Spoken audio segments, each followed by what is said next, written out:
este cambio aquí a la chimenea necesitamos este papel, pero este se llama wallpaper. Bueno, en español se llama papel de pared. Lo que vamos a necesitar para hacer este cambio de la chimenea, vamos a necesitar una regla, un lápiz y una cuchilla y también un metro. Para hacer esto vamos a hacer lo siguiente.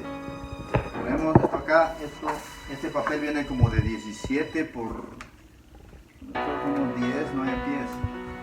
Ok, entonces ponemos esto acá y vamos a hacer esto, vamos a medir la chimenea. La chimenea mide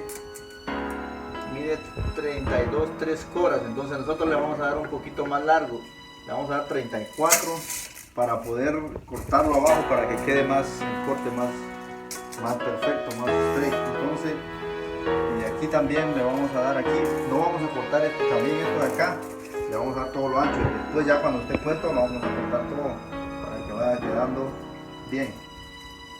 Bueno, entonces empezamos. Aquí mi esposa me va a ayudar aquí a tratar la manera que quede bonito. Si ustedes quieren hacer esto en casa, también les recomiendo que usen les recomiéndoles que a todas las amas de casa o a los esposos que se animan a hacer este cambio en su casa, porque ya que no necesitamos mucha plata. Yo no sé cuánto estará esto en el Home Depot, porque si uno compra los ladrillos creo que sale más, ¿verdad? La mano de obra es cara, solo por hacer esto lleva mucho tiempo.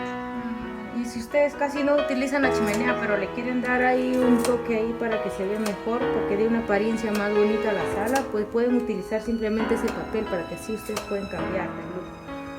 Ajá. Bueno amigos, yo también estaré asistiendo a mi esposo, estaré ayudándole, pero bueno, él es el que va a hacer casi todo el trabajo. Así que vamos a comenzar.